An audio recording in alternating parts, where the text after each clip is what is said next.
রাজনৈতিক সম্পৃক্ততা যেন পেশাদারত্বে ব্যাঘাত না ঘটায় চিকিৎসকদের সতর্ক থাকার আহ্বান প্রধানমন্ত্রীর। রাজনৈতিক সম্পৃক্ততা যেন নিজেদের পেশাগত দায়িত্ব পালনে বিঘ্ন না ঘটায় বা বিঘ্ন ঘটার কারণ না হয়, সেটি হচ্ছে মোস্ট ইম্পর্টেন্ট। কাল যাচ্ছেন কক্সবাজার ও চট্টগ্রামে। আয়নাঘরের পর এবার জিআইসি সেল পরিদর্শনে বিচারকরা। 5 অগস্টের পর অনেক আলামত নষ্ট করা হয়েছে জানালেন chief prosecutor.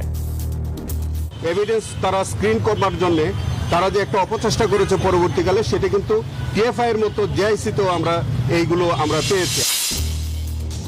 Bharat Hasina card খেলে বাংলাদেশের বন্ধুত্ব চাইলে হবে না বললেন স্বরাষ্ট্রমন্ত্রী। বাংলাদেশের সার্বভৌমত্বে আঘাত মত রিজভির। অবৈধভাবে পণ্য মজুতের শাস্তি মৃত্যুদণ্ড বললেন আইনমন্ত্রী। সিন্ডিকেট থেকে কৃষকদের রক্ষায় উদ্যোগ নিচ্ছে সরকার। জুলাই স্মৃতি জাদুঘর পরিদর্শন এনসিপি নেতাদের। কোন দলীয় ইতিহাস যেন তৈরি না হয় বললেন নাহিদ ইসলাম। এখানে যাতে কোনো ধরনের দলীয় ইতিহাস পরিণত না হয়, এটা একটা প্রকৃত ইতিহাস চর্চার জায়গা এবং একটা জাতীয় ইতিহাসের কেন্দ্রে যাতে আমরা এটাকে রাখতে পারি। সৌদি, তুরস্ক, পাকিস্তানের জোটে বদলে যাচ্ছে মধ্যপ্রাচ্যের রাজনীতি। স্বাগত জানিয়েছে বাহরাইন, ইয়েমেন সহ বিভিন্ন দেশ। স্বাগত নিউজ 24 সংবাদে আর পুরো আয়োজনের সাথে আছি আমি নাফিসা হক। এতক্ষণ দেখছিলেন বিআরবি কেবলস সংবাদ শিরোনাম। রাজনৈতিক সংশ্লিষ্টতা যেন চিকিৎসকদের পেশাদারত্বে বাধা না হয়ে দাঁড়ায়, এমন আহ্বান জানিয়েছেন প্রধানমন্ত্রী তারেক রহমান। সকালে সংসদ ভবনের এলডি হলে ড্যাবের প্রতিষ্ঠা বার্ষিকীর আয়োজনে অংশ নেন তিনি, আর সেখানে বলেন জ্বালানি খাত নিয়ে একটি গোষ্ঠী অপপ্রচার চালাচ্ছে। অনুষ্ঠানে ডাক্তার জুবাইদা রহমানও যোগ দেন। চিকিৎসকদের পেশাগত মান রক্ষার তাগিদ দেন তিনি। ডক্টরস অ্যাসোসিয়েশন অব বাংলাদেশ ড্যাবের 37তম প্রতিষ্ঠাবার্ষিকী উপলক্ষে জাতীয় সংসদ ভবন প্রাঙ্গণে আয়োজন করা হয় চিকিৎসক সমাবেশ। যোগ দেন প্রধানমন্ত্রী তারেক রহমান ও ডাক্তার জুবাইদা রহমান। নানা আয়োজনে উদযাপিত হয় সংগঠনটির দীর্ঘ পথ চলা।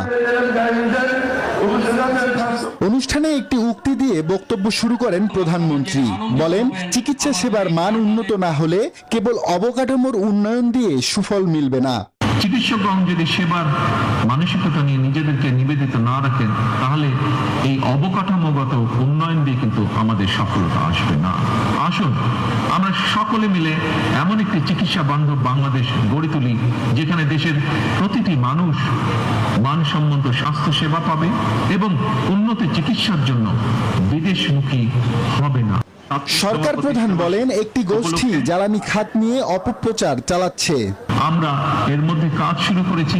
আমরা কাজ করেছি যে এই যে অপরিকল্পিত প্ল্যান যেগুলো ছিল, যা আমাদের জ্বালানি খাতকে একটি বিপদের মুখে ফেলে দিয়েছে, কিভাবে সেটিকে সঠিক করে নিয়ে আসতে পারি, আমরা কিভাবে এমন একটি পরিকল্পনা আমরা উপস্থাপন করতে পারি যা বাস্তবায়নের মাধ্যমে এই পেট্রোল বলুন, গ্যাস বলুন বা সামগ্রিকভাবে জ্বালানি খাত বলুন, এর থেকে দেশ এবং দেশের মানুষকে ধীরে ধীরে আমরা সংকট থেকে ধীরে ধীরে আমরা বের করতে পারি। চিকিৎসকদের পেশাগত মান রক্ষার উপর গুরুত্ব আরোপ করেন জিয়াউর রহমান ফাউন্ডেশনের vice president doctor Zubaida Rahman. তার ঐতিহ্য, পেশাগত সক্ষমতা ও মানবিক অঙ্গীকার ধারণ করে ভবিষ্যতেও চিকিৎসকদের কল্যাণ, স্বাস্থ্যসেবার মানোন্নয়ন এবং মানুষের পাশে দাঁড়ানোর ক্ষেত্রে গুরুত্বপূর্ণ ভূমিকা পালন করবে। দেশের প্রতিটি মানুষের দোরগোড়ায় স্বাস্থ্যসেবা পৌঁছে দিতে হবে, এমন আহ্বান উঠে আসে ড্যাবের প্রতিষ্ঠাবার্ষিকীর আয়োজনে। আব্দুল্লাহ মামুন, নিউজ 24, ঢাকা। কাল চট্টগ্রাম ও কক্সবাজার যাচ্ছেন প্রধানমন্ত্রী তারেক রহমান। এদিন সকালে ঢাকা থেকে হেলিকপ্টারে যোগে রওনা দেবেন তিনি। প্রথমে যাবেন কক্সবাজারের মহেশখালী উপজেলার মাতারবাড়িতে। মাতারবাড়ির বিভিন্ন উন্নয়ন প্রকল্প সরেজমিনে পরিদর্শন করবেন। আর এর পরবর্তীতে চট্টগ্রামের বাঁশখালীতে বন্যায় ক্ষতিগ্রস্ত 100টি পরিবারের হাতে ঘরের চাবি তুলে দেবেন তিনি। প্রধানমন্ত্রী সফর ঘিরে এরই মধ্যে প্রস্তুতি শেষ করেছে প্রশাসন। প্রধানমন্ত্রী সফর ঘিরে উজ্জীবিত চট্টগ্রামের বিএনপি এবং অঙ্গ সংগঠনের নেতাকর্মীরা। কোন প্রধানমন্ত্রী সরকারের উদ্যোগে এবং দলের উদ্যোগে উনি এই ক্ষতিগ্রস্ত পরিবারগুলোকে পুরোপুরি পুনর্বাসনের দায়িত্ব নিয়েছেন। মাননীয় প্রধানমন্ত্রী আমাদেরকে নির্দেশনা দিয়েছেন জেলা প্রশাসনকে যে তাদেরকে কিভাবে ঘর করে দেওয়া যায়। বাঁশখালীতে এই যাদের ঘর বাড়ি ভেঙে গিয়েছে তাদের জন্য প্রাথমিকভাবে 100 ঘর মাননীয় প্রধানমন্ত্রী সেদিন হস্তান্তর করবেন। প্রধানমন্ত্রী তারেক রহমানও আয়নাঘরে নির্মম নির্যাতনের শিকার, যার পর্যাপ্ত তথ্য প্রমাণ রয়েছে, জানিয়েছেন আন্তর্জাতিক অপরাধ ট্রাইব্যুনালের চিফ প্রসিকিউটর আমিনুল ইসলাম। আর সকালে এসব গোপন বন্দিশালা পরিদর্শনে যান ট্রাইব্যুনালের বিচারক এবং আইনজীবীরা। চিফ প্রসিকিউটর জানান, 5 আগস্টের পর নির্যাতনের অনেক আলামতই নষ্ট করে ফেলা হয়েছে। পতিত সরকারের 17 বছরের শাসনামলের নির্যাতনের চিত্র ফুটে উঠেছে র্যাবের টিএফআই ও ডিজিএফআই এর জিআইসি সেলের ভেতরের চিত্র সামনে আসার পর, যা পরিচিতি পেয়েছে আয়নাঘর নামে। আওয়ামী লীগ সরকারের পতনের পর গুম খুনের বিচার শুরু হয় আন্তর্জাতিক অপরাধ ট্রাইব্যুনালে। বেরিয়ে আসতে শুরু করে আর্তনাদ ও নির্যাতনের গল্প। কারো প্রাণ গেছে, কেউ শত নির্যাতন সহ্য করে 5 আগস্টের পর ফিরে এসেছেন জীবনের গুরুত্বপূর্ণ সময় হারিয়ে। ডিজিএফআই এর গোপন বন্দিশালা পরিদর্শন করলেন ট্রাইব্যুনালের বিচারক, প্রসিকিউশন ও আসামি পক্ষের আইনজীবীরা। চিফ প্রসিকিউটর বলেন, এখানেই 1/11 উত্তাল সময়ে রাখা হয়েছিল বর্তমান প্রধানমন্ত্রী তারেক রহমানকে। 1/11 সময় আজকের মাননীয় প্রধানমন্ত্রী জনাব তারেক রহমানকে আজকের যে জিআইসি সেলটি আমরা পরিদর্শন করেছি, তারই কোনো একটি কামরায় তাকেও কিন্তু সেখানে আনা হয়েছে, তার উপরে নির্যাতন করা হয়েছিল। শুধু তারেক রহমানই নন, হুম্মাম কাদের চৌধুরী, ব্রিগেডিয়ার আজমি সহ অসংখ্য মানুষকে এখানে বন্দী করে রাখা হয়েছিল। সেখানে কি অমানবিকভাবে বন্দীদেরকে ধরে এনে দিনের পর দিন, মাসের পর মাস, বছরের পর বছর রাখা হয়েছে, সেই নির্মম চিত্র আজকে এই পরিদর্শনের মধ্য দিয়ে কিছুটা অনুভব করা গেছে। এদিকে পরিদর্শন শেষে আসামি পক্ষের আইনজীবীরা দাবি করেন, বন্দীদের দেয়া সাক্ষ্যের সঙ্গে মিল নেই এই আয়নাঘরের। করা হয়েছে সেই জায়গায়। মাহমুদ হাসান, নিউজ 24, ঢাকা। ভারত শেখ হাসিনা কার্ড খেলবে, আবার বাংলাদেশের বন্ধুত্বও চাইবে, সেটা হবে না, এমন মন্তব্য করেছেন স্বরাষ্ট্রমন্ত্রী সালাউদ্দিন আহমদ। দুপুরে ঢাকা বিশ্ববিদ্যালয়ে এক আলোচনা সভায় এমন মন্তব্য করেন তিনি বলেন, এমন রাজনীতি করা যাবে না যা ফ্যাসিবাদকে ফিরিয়ে আনতে পারে। ভারতের সঙ্গে বন্ধুত্বপূর্ণ সম্পর্ক রাখতে চায় বাংলাদেশ, কিন্তু দিল্লি যেভাবে শেখ হাসিনাকে কথা বলার সুযোগ দিয়েছে, এতে দুই দেশের মধ্যে কূটনৈতিক প্রশ্নের সম্মুখীন হওয়ার সম্ভাবনা বাড়ে। একই অনুষ্ঠানে বিএনপির সিনিয়র যুগ্ম মহাসচিব রুহুল কবির রিজভী জানান, শেখ হাসিনাকে কথা বলার সুযোগ দিয়ে জুলাই শহীদদেরও বাংলাদেশের সার্বভৌমত্বকে অপমান করেছে ভারত। একই সাথে দ্বিমুখী কথা বললে হবে না। এই দেশের মানবতা বিরোধী আদালত আইসিটি কোর্ট তাকে দণ্ডিত করেছে, তার বিরুদ্ধে ফাঁসির রায় আছে এবং আরো মামলা চলমান আছে। সরকারের অনুমতি ছাড়া একটি আন্তর্জাতিক প্রতিষ্ঠান দিল্লিতে সে করতে পারে, কি বলে যে কোনো অনুষ্ঠান করতে পারে, আর সেখানে পলাতক এক ফ্যাসিস্ট সেখানে কথা বলবে, সেখানে সরকারের কিছু না। সারা দেশে ব্যবসায়িক সিন্ডিকেট ভেঙে প্রান্তিক কৃষক যেন লাভবান হয়, সেই উদ্যোগ নেওয়া হয়েছে, জানিয়েছেন আইনমন্ত্রী মোহাম্মদ আসাদুজ্জামান। আরও বলেন, কৃষকের স্বার্থ রক্ষায় সরকার প্রয়োজনীয় পদক্ষেপ গ্রহণ করবে। সকালে ঝিনাইদহের শৈলকুপায় পাট ও পেঁয়াজের বাজার পরিদর্শন শেষে সাংবাদিকদের এসব কথা জানান তিনি। আইনে মজুতদারির সর্বোচ্চ শাস্তি মৃত্যুদণ্ড রাখা হয়েছে বলেও আইনমন্ত্রী জানান। যারা এই সিন্ডিকেট করে কিনবো না বলে কৃষককে ক্ষতি করার চেষ্টা করবে, আইনগতভাবে তারা দণ্ডের মুখোমুখি হবে। এখানে মজুতদারের সর্বোচ্চ শাস্তি মৃত্যুদণ্ড। পার্বত্য চট্টগ্রাম সীমান্তে নতুন ভূরাজনৈতিক সমীকরণ। ত্রিদেশীয় সীমান্ত এখন যেন 3 সশস্ত্র গোষ্ঠীর ডেঞ্জার জোন। অভিযোগ রয়েছে, পাহাড়ের অস্থিরতা তৈরি করতে একজোট হয়েছে আরাকান আর্মি, ইউপিডিএফ এবং কুকি-চিন ন্যাশনাল ফ্রন্টের সশস্ত্র উইং কেএনএ। স্বাভাবিক জীবনে ফেরা জেএসএস এর সদস্যরা জানান, মিজোরাম ও আলীকদম সীমান্ত দিয়ে আসছে ভারী অস্ত্র। সহকর্মী মাসুদ আল আবুনের 3 পর্বের ধারাবাহিক প্রতিবেদনের আজ থাকছে 2য় পর্ব। ক্যামেরায় ছিলেন মেহেদি হাসান সুমন। পার্বত্য চট্টগ্রামের এই অপরূপ প্রকৃতির অন্তরালে রয়েছে অস্ত্রের ঝনঝনানি আর পাহাড়ি সশস্ত্র গোষ্ঠীগুলোর আধিপত্য। অনুসন্ধানে দেখা গেছে, সম্প্রতি আরাকান আর্মি, ইউপিডিএফ এবং কেএনএ পাহাড়ে নতুন করে অস্থিরতা তৈরি করতে একজোট হয়েছে। মিজোরাম ও আলীকদম সীমান্ত দিয়ে আসছে মাঝারি ও ভারী ধরনের আধুনিক মারণাস্ত্র। অনুসন্ধানের এক পর্যায়ে সন্ধান মেলে কেএনএফ এর এক প্রাক্তন সদস্যের। সম্প্রতি স্বাভাবিক জীবনে ফিরেছেন তিনি। বান্দরবানের রুমায় তার দেয়া গোপন স্থানে দীর্ঘ অপেক্ষার পর মুখোমুখি হয় নিউজ 24 এর ক্যামেরায়। জানান নানা চাঞ্চল্যকর তথ্য। 2005 সালে ওখানে চলে গেছে। আপনার ওয়াইফও ছিলেন? ওয়াইফও ছিল। ভালো আচরণ করে নেয়, ভালো ট্রেনিং করছে। আমি রুম থেকে অস্ত্রগুলো নিয়ে আসছে। কি অস্ত্র ছিল? অস্ত্র বলছে শটগান। কথা হয় জেএসএস ছেড়ে স্বাভাবিক জীবনে ফেরা আরো এক তরুণের সঙ্গে। প্রায় 5 বছর মতো থাকছে জেএসএস। এখানে যাওয়ার সাথে সাথে ট্রেনিং হলাম ইন্ডিয়ার বর্ডার সাথে আপনার ওই বাংলাদেশ থেকা খাওয়া আছে না, ওই পারে এখানে জঙ্গলের মধ্যে ট্রেনিং দেয়। অস্ত্র কোথায় দিকে আছে সেটা আমরা জানি না। AK-47, LMG, তারপরে এই কার্বায়ন, M60, তারপরে আরো ওই 303। এদিকে বাংলাদেশ সেনাবাহিনী জানিয়েছে অস্ত্র হাতে নেয়া কেউ যদি সশস্ত্র পথ ছেড়ে স্বাভাবিক জীবনে ফিরতে চান তাদেরকে দেয়া হবে সব ধরনের সহায়তা। এ বিষয়ে জানতে যোগাযোগ করা হয় জেএসএস ও ইউপিডিএফ এর নেতাদের সঙ্গে। জেএসএস বলছে তাদেরকেও অস্ত্র ছেড়ে স্বাভাবিক জীবনে ফিরলে আপত্তি নেই। আমরা তো সাধুবাদ জানাবো হচ্ছে তারা যদি নির্দেশ করা হয়। 3 সশস্ত্র গোষ্ঠীর জোটবদ্ধ হওয়ার বিষয়ে মন্তব্য করেন। বক্তব্যগুলো থাকবে না, সমস্যা সমাধান হয় এগুলো থাকবে না। তো আর এই যে কি আছে না এত ফাঁসি, ইউপিডিএফ গণতান্ত্রিক সংস্কার কি আছে না। পার্বত্য শান্তি চুক্তি নিয়ে সরকার স্থায়ী কার্যকর উদ্যোগ নিলে পাশে থাকার আশ্বাস জেএসএস প্রতিনিধির। তবে চুক্তির সংশোধন নয়, দ্রুত বাস্তবায়ন দাবি তাদের। গণতান্ত্রিকভাবে রাজনৈতিকভাবে যদি এরা সমাধান করতে চায় সরকারের মাধ্যমে সম্ভব। ইউপিডিএফ এর মুখপাত্র বলেন স্বাভাবিক জীবনে ফেরার ইচ্ছা তাদেরও আছে। জি, আমরা রাজি, ওগুলা বসার জন্য আমরা তো রাজি। স্বাভাবিক জীবনে ফিরে আসা তো এটা তো একটা লং প্রসেসিং বিষয়। যদি ওরকম যদি আপনার পরে তাহলে আপনার ওরকম স্বাভাবিক জীবনে আসার সম্ভব আর কি। 96 সালে শান্তি চুক্তি হয়েছিল, ওই ধরনের যদি কিছু হয় জি অবশ্যই 100% আমি সাধুবাদ জানাই। 3টা সংগঠন কি এক হয়েছেন এরকম একটা অভিযোগ শোনা যাচ্ছে। আমি তো খাগড়াছড়িতে ওইরকম ডিস্টার্বটা তাদের ওইরকম সংগঠনে কার্যক্রমটা নাই, আসলে ওই বিষয়টা আমার কাছে অবগত না। চুক্তি যদি সরকার বাস্তবায়ন না করে তখন একটু পূর্ণ বাস্তবায়নের জন্য আমাদের গণতান্ত্রিক লড়াই সংগ্রাম চালিয়ে যাবে। কেএনএফ, আরাকান আর্মি এবং ইউপিডিএফ এক হয়েছে এরকম একটা অপপ্রচার আমরা প্রতিনিয়ত জানতে পারছি। তবে কেএনএ, আরাকান আর্মি এবং ইউপিডিএফ এর এক হওয়ার বিষয়টি অপপ্রচার বলে জানান ইউপিডিএফ এর মুখপাত্র অঙ্গমার্মা।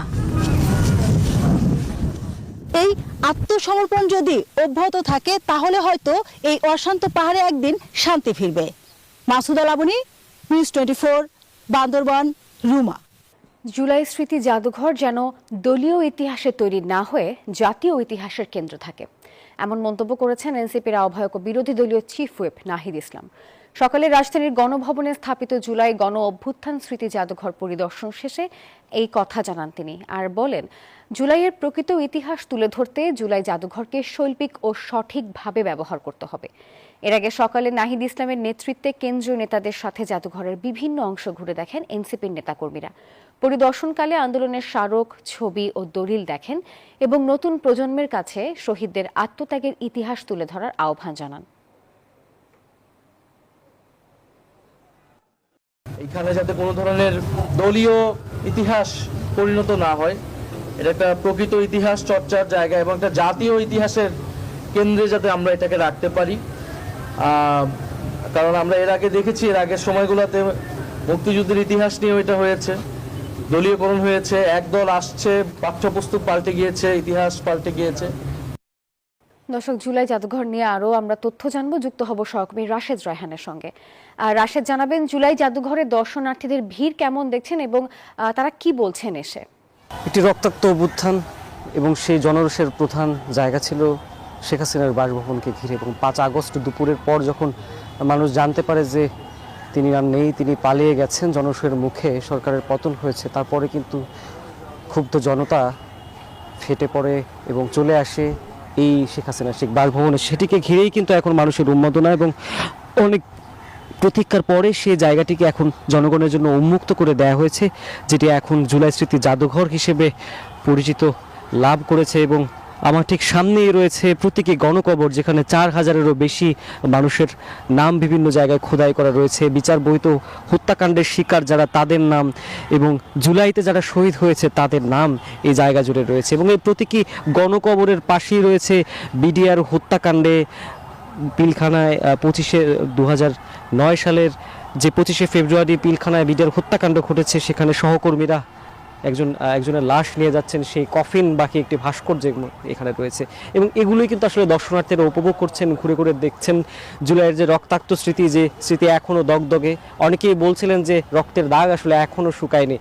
সেই যারা আন্দোলন করেছিলেন তাদের রক্তাক্ত শার্ট, আবু সাইদ, ওয়াসিম আকরাম, জাবির ইব্রাহিম থেকে শুরু করে অন্যান্য আরও যারা শহীদ হয়েছিলেন তাদের সেই স্মৃতি মাখা শহীদ আনাসের চিঠি, সে সমস্ত সকল কিছু কিন্তু সংগৃহীত রয়েছে এই স্মৃতি জাদুঘরে। সেগুলো আসলে মানুষ ঘুরে ঘুরে দেখছেন এবং প্রতি শনি থেকে বুধবার পর্যন্ত সকাল 11টা থেকে এই জাদুঘর শুরু হয় তাদের কার্যক্রম এবং সেটি সন্ধ্যা 6টা পর্যন্ত চলে এবং সেই অনুযায়ী কিন্তু আজ 11টার পরই আসলে দর্শনার্থীরা প্রবেশ করা শুরু করেন এবং তারা আগে সকালবেলা 9টার পর এনসিপি আহ্বায়ক নাহিদ ইসলাম, এনসিপির সদস্য সচিব আখতার হোসেন সহ 50 সদস্যের একটি দল তারা আসেন।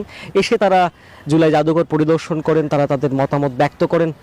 তারা জানিয়েছেন দলীয়করণ যাতে কোনোভাবে এই স্মৃতি জাদুঘরকে কোনোভাবে করা না হয় এবং সাহিত্য শাসন প্রতিষ্ঠা করার কথা বলেছেন এবং জনবল সংকটের অভিযোগ করেছেন, নিরাপত্তাহীনতা ভুগছে মানুষ, যাতে ভোগান্তিতে কোনো না পড়ে সে কারণে যে সংকটগুলো রয়েছে সেগুলো সমাধানের আহ্বান আসলে নাহিদ ইসলাম জানিয়েছেন। এছাড়াও যারা ঘুরে দেখছেন তারা আসলে বলছেন যে জুলাই তাদের কাছে একটি আবেগের জায়গা, এই জুলাই যাতে হারিয়ে না যায় সে কারণেই কিন্তু তারা আসলে এই স্মৃতি যাতে ভুলে না যায় সেটি কিন্তু নীরবে আসলে এই যে স্মৃতি বিজড়িত জায়গা অর্থাৎ যে গণভবন অর্থাৎ এখন যেটি জুলাই স্মৃতি জাদুঘর সেটি আসলে বহন করছে, সে বার্তা বহন করছে এমনটাই আসলে মানুষ বলছেন এবং বেশ উৎসব আমেজের সাথে সবাই আসলে এই জুলাই স্মৃতি জাদুঘর ঘুরে দেখছেন। এই ছিল আমার থেকে। হ্যাঁ, ধন্যবাদ আপনাকে। সংসদের দাবি আদায় না হওয়ায় সড়কে নেমেছে বিরোধী দল, জানিয়েছেন জামাত আমির ডাক্তার শফিকুর রহমান। শনিবার সকালে মিন্টো রোডে তার সরকারি বাসভবনে বিভিন্ন দেশের কূটনীতিকদের নিয়ে জুলাই এখনো শেষ হয় নাই এই শীর্ষক আলোকচিত্র প্রদর্শনী পরিদর্শন শেষে এমন কথা জানান তিনি বলেন, শহীদ পরিবারের প্রত্যাশা তুলে ধরতেই এই আয়োজন। ইতিহাসে যা নিয়ে অবদান আছে সবার প্রতি শ্রদ্ধাশীল জামাত। বলেন, জুলাইয়ের আকাঙ্ক্ষা পূরণ হয়নি বলে এখনো জুলাই শেষ হয়নি। সরকার গঠনের পর আপনারা সবই দেখছেন, আমরা পুরানা বন্দোবস্তের বাইরে সরকারের কোনো কিছুই দেখতে পাচ্ছি না। কি দেখছি? কয়েকটা কার্ড বিতরণ দেখেছি, তাও নিজস্ব লোকদের মধ্যেই ম্যাক্সিমাম। এ নিয়েও আবার বিভিন্ন ধরনের কথা আছে। রাজুকের কার্যক্রমে অনিয়ম বন্ধে কঠোর পদক্ষেপ নেওয়া হচ্ছে বলে জানিয়েছেন সংস্থাটির চেয়ারম্যান ইঞ্জিনিয়ার মোহাম্মদ রিয়াজুল ইসলাম। শনিবার জাতীয় প্রেস ক্লাবে ভূমিকম্প ঝুঁকিতে দেশ ও আমাদের করণীয় শীর্ষক আলোচনা সভায় রাজুকের নানা উদ্যোগের কথা তুলে ধরেন তিনি। বলেন, ভূমিকম্প নিয়ে দেশে গবেষণার ঘাটতি দূর করতে উদ্যোগ নেওয়া হয়েছে। জাপানের মতো ভূমিকম্প প্রবণ দেশগুলোর অভিজ্ঞতা অনুসরণের পরামর্শ দিয়ে রাজুক চেয়ারম্যান বলেন, ভবনের নকশা ও নির্মাণ কাজ যথাযথ হলে উচ্চ ভবন নির্মাণে বাধা নেই। 240 জন ইন্সপেক্টরের মধ্যে এখন এই সব কিছু তো নাই, কিছু সাসপেন্ড, কিছু চাকরিচ্যুত, কিছু এইভাবের মধ্যে আমার এখন 130-135 জনের মতো রানিং আছে। বাকিগুলো থাকবে না যদি আমি সবার বিরুদ্ধে ব্যবস্থা নিতে চাই। This is the situation. But আমি চেষ্টা করতেছি, আমি মোটিভেশনও করি, শাস্তিও দেই, সবকিছু করি। কাজে এটা আপনাদের জানানোর উদ্দেশ্য হলো যে অ্যাকচুয়ালি আমরা বসে নেই। মাদকের কারবার করে কয়েক বছরেই বনে গেছেন কোটি কোটি টাকার মালিক। এমন অনেকেই রয়েছেন রাজশাহীতে। তাদের বিরুদ্ধে ততটা তৎপরও নয় আইন শৃঙ্খলা বাহিনী, আর এতে ক্ষুব্ধ জনপ্রতিনিধিরা। অপরাধ বিশেষজ্ঞরা বলছেন, প্রভাবশালীদের আশীর্বাদে ধরাছোঁয়ার বাইরেই থাকছেন মূল হোতারা। সহকর্মী মতিউর মর্তুজার 2 পর্বের প্রতিবেদনের আজ থাকছে শেষ পর্ব।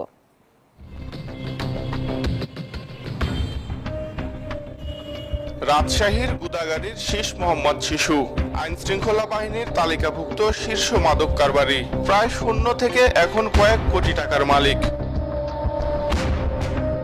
মাদকের মামলা আছে হাফ ডজন, আছে অর্থ পাচারের অভিযোগও।